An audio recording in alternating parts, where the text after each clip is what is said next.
अशोक कुमार दुआ इनका सवाल है कि अगर इस दुनिया में ईश्वर नहीं है तो हम क्यों दूसरों के दुख से व्यथित होते हैं, दूसरों के लिए कुछ करना चाहते हैं, दूसरे का भला करना चाहते हैं, ऐसा क्यों होता है? आपके सवाल का संबंध ईश्वर से है ही नहीं और इसलिए मैं ईश्वर है नहीं है इसकी चर्चा नहीं करूंगा।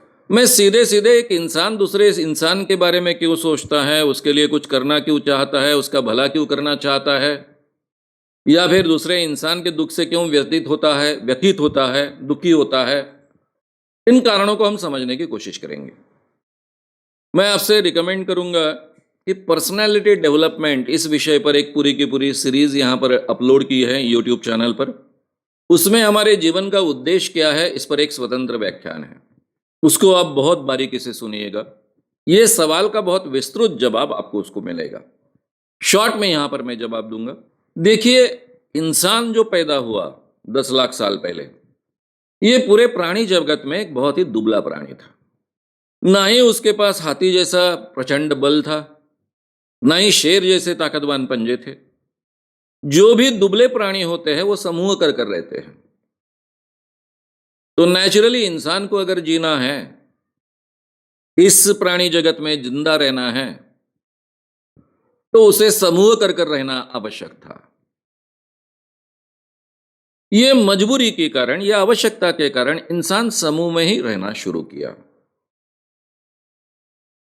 वो मिलकर शिकार करता था, मिलकर खाने की चीजें खोजता था, मिलकर अपनी सुरक्षा करने का प्रयास करता था। सामाजिक प्राणी बनते गया। फिर उसने भाषा विकसित की, वगैरह वगैरह वगैरह वगैरह, आगे वो प्रगति करते गया। इसके हाथों में बल नहीं था, लेकिन उसके पास जो बुद्धि थी उसका उपयोग कर कर उसने हाथों का बल बढ़ाया, भाला तैयार किया, लकड़ी को पत्थर बांध दिया, भाला तैयार किया, हाथों की शक्ति बढ़ाई। समुंदर किनारे या फिर नदी किनारे जो मिलता है उसमें से उसने कांच तैयार की। ये कांच के द्वारा उसने आंखों की शक्ति बढ़ाई। इस ढंग से वो अपनी पूरी शक्तियां, जो भी नेचर ने उसको शक्तियां दी थी, वो बढ़ाते गया, विकास करते गया और आज की अवस्था में आया है। इसी इंसान ने ईश्वर की कल्पना निर्माण की है।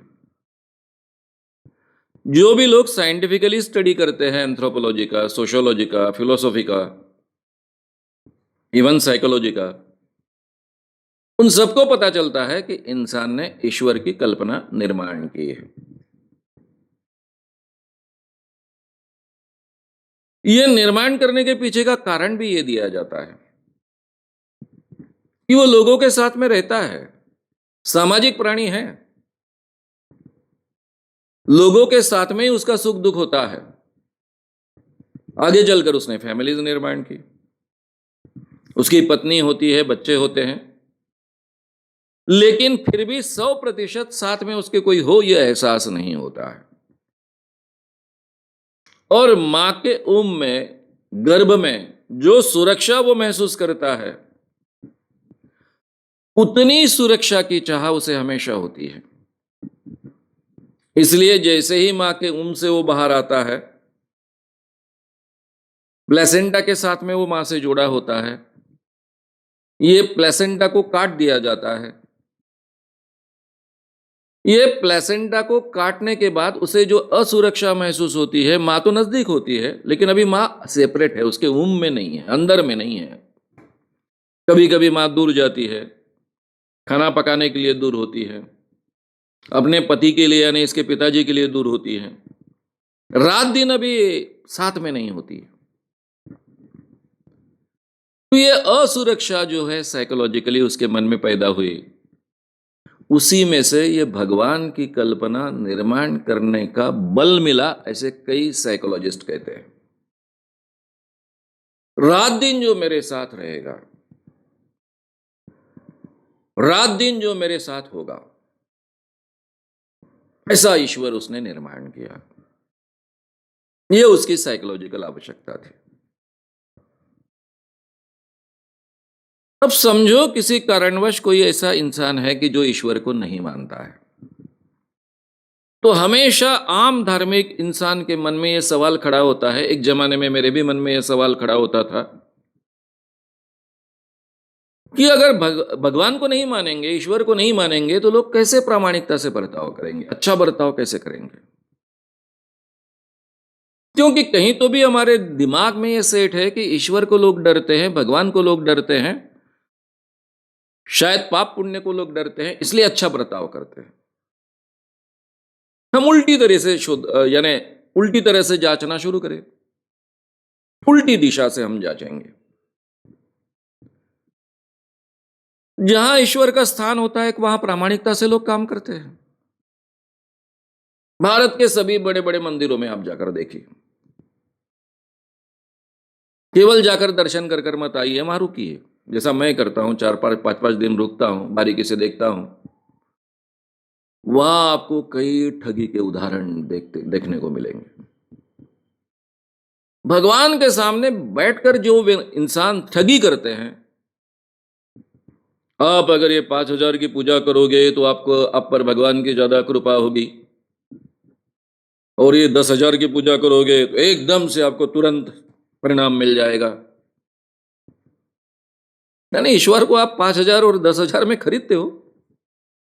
5,000 से अगर आप पूजा करोगे तो ईश्वर आप पर कम कृपा करेगा, 10,000 से करोगे तो ज्यादा करेगा, और 1,00,000 की करोगे तो एकदम से ही कृपा कर देगा। हमारी भगवान की जो कल्पना है उसमें ये बात ठगी के अलावा और कुछ भी नहीं है। ईश्वर को मानने से ठगी कम होती है या फिर लोग प्रामाणिकता से व्यवहार करते हैं, ऐसा तो हमें दिखता नहीं है।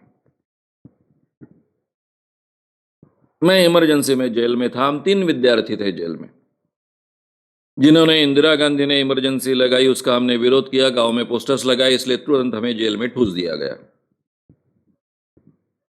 और डीआर लगा था, इसलिए हम सामान्य जेल में थे, डिस्ट्रिक्ट जेल में थे। और हमारे साथ में करीबन 1,000 के आसपास, 800 के ऊपर कैदी थे, क्योंकि जिसके भी नाम पे एक से ज्यादा गुनाह रजिस्टर हुए, उन सब लोगों को अंदर डाल दिया था। पूरे डिस्ट्रिक्ट के सभी चोर उचक के अंदर में थे। केवल हम 3 लोग ऐसे थे जो डेली पूजा नहीं करते थे। उन दिनों में मैं भगवान को मानने वाला था, लेकिन डेली पूजा नहीं करता था। और मेरे साथ जो साथी थे दोनों, वो भी इस अवस्था में थे कि भगवान को मानते नहीं मानते इसके बारे में कभी सोचा ही नहीं था, लेकिन पूजा नहीं करते थे। लेकिन हमारे साथ में जो 800 से 1,000 कैदी थे, आते जाते थे, वे सब की सब कंपलसरी अपने अपने भगवान की पूजा करते थे, चाहे वो मुस्लिम हो, चाहे वो क्रिश्चियन हो, चाहे वो हिंदू हो। फिर उनके साथ में मित्रता हुई। अब 10 महीने जेल में थे तो करेंगे क्या रात दिन, मित्रता तो होगी। उन लोगों को जैसे ही पता चला हम किस कारण से जेल में हैं, वर्धा के जेल में थे, हिस्ट्री थी वहां पर विनोबा की, गांधी की, तो नेचुरली वो लोग हमारा बहुत रिस्पेक्ट करते थे। उनसे अच्छी हमारी दोस्ती हुई, बातें होते रही। और तब मुझे मेरे जीवन में पहली बार पता चला कि ये सब लोग सही में भगवान को बहुत मानते हैं और अपना हर काम करते वक्त भगवान को मन्नत मांग कर जाते हैं। मेरा मर्डर सक्सेस हो जाए इसके लिए भी मन्नत मांगते हैं, और उनका विश्वास है कि भगवान उनकी मन्नत पूरी करता है, भगवान की कृपा होती है, इसीलिए उनका मर्डर सक्सेस होता है, इसीलिए उनका दरोड़ा सक्सेस होता है, इसीलिए उनकी चोरी सक्सेस होती है। ऐसा वो मन से, दिल से मानते हैं। ये जब मुझे पता चला, कई कहानियां मैंने लिखी, तब मुझे पहली बार एहसास हुआ भगवान को मानने के कारण कोई प्रामाणिक नहीं होता है। अप्रामाणिक व्यक्ति भी उतने ही शिद्दत से, उतनी ही श्रद्धा से भगवान को मान सकता है, और उसके कामों में भगवान उसको मदद करता है, ऐसा भी वो मानता है। ऐसे कई अनुभव आगे मैं अपने जीवन में लेते गया। इसलिए भगवान को मानने के कारण लोग प्रामाणिकता से व्यवहार करते हैं, दूसरे का भला करना चाहते हैं, दूसरे के दुख से दुखी होते हैं, ये बिल्कुल सच नहीं है। हाँ, भगवान के नाम पर जो आध्यात्मिक हम संस्कार एक दूसरे पर करते हैं, उसमें ये बातें शायद हम कहते हैं। अभी धार्मिक संस्कारों में सभी बातें बुरी तो नहीं होती है, काफी काफी बातें अच्छी भी होती है। इसलिए दूसरे के दुख को अपना दुख समझना चाहिए, ये भी हमको सिखाया जाता है। लेकिन उसका आधार ऐसा होता है कि इंसान एक दूसरे इंसान के साथ में अच्छा व्यवहार क्यों करता है। इसीलिए मैंने कहा कि ये जो हमारे जीवन का उद्देश्य क्या है, ये व्याख्यान बहुत विस्तार से आप सुनिए, उसमें बहुत बारीकी से सभी बातें कही गई है। उसके पीछे का एकमात्र कारण ऐसा है कि हम जब दूसरों के साथ में बुरा व्यवहार करते हैं तो हमें खुद बहुत बुरा लगता है। इसको हम गिल्ट कॉम्प्लेक्स कहते हैं। हमारी अपेक्षा होती है, दूसरा हमारा अनुभव क्या होता है कि हम जब दूसरों के साथ में बुरा व्यवहार करते हैं तब हमें ही बुरा लगता है, मन कचोटते रहता है, गिल्ट कॉम्प्लेक्स होता है, अपराध बोध होता है।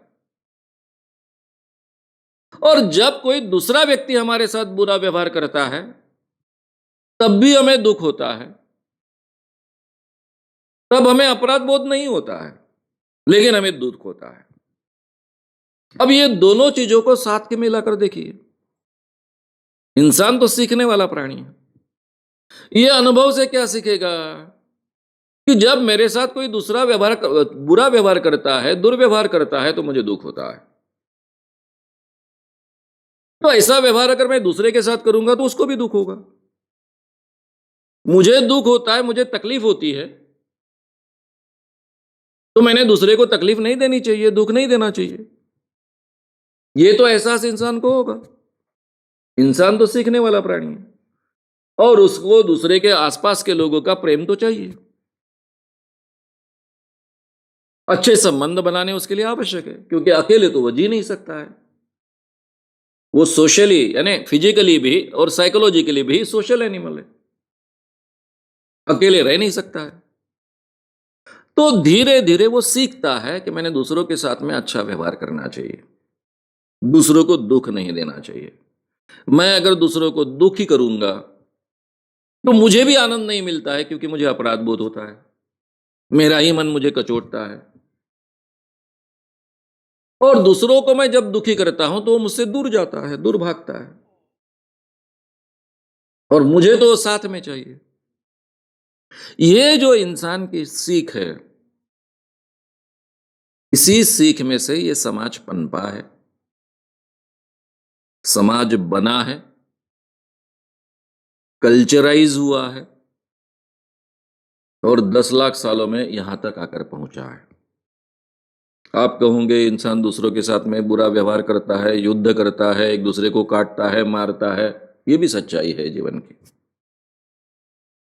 लेकिन कोई अनायास से दूसरे को मारता नहीं है, काटता नहीं है, दूसरे का मर्डर नहीं करता है। उसको उसके लिए भी एक लॉजिक लगता है कि दूसरों को मारना आवश्यक है, ऐसा उसको लगना पड़ता है। उसको अपने आप में उसका समर्थन हासिल करना पड़ता है, क्योंकि इसने मेरे पहले किसी का नुकसान किया था, इसलिए मैं बदला लेने के लिए उसको मार डालूंगा। ये समर्थन उसको चाहिए।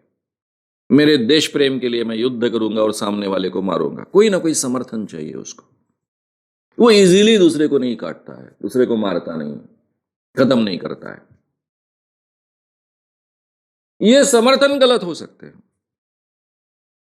लेकिन जितना इंसान का युद्ध का इतिहास है, झगड़ने का इतिहास है, एक दूसरे को मार काटने का इतिहास है, उससे ज्यादा लोगों को साथ में लेकर चलने का इतिहास है, लोगों पर प्रेम करने का इतिहास है, लोगों के लिए कुछ करने का इतिहास है, लोगों के लिए बलिदान देने का इतिहास है। और इसीलिए इंसान इतनी प्रगति कर पाया है। तो इसलिए हम दूसरे के दुख से दुखी होते हैं, ये हमारे कल्चराइजेशन का परिणाम है। हम एहसास करते हैं कि जो दुख मुझे होता है वो दूसरों को भी हो सकता है। हम दूसरों के साथ में अच्छा व्यवहार करते हैं, क्योंकि मेरे साथ कोई अच्छा व्यवहार करता है तो मुझे बहुत अच्छा लगता है, और मुझे अच्छा लगना ये मेरी आवश्यकता है।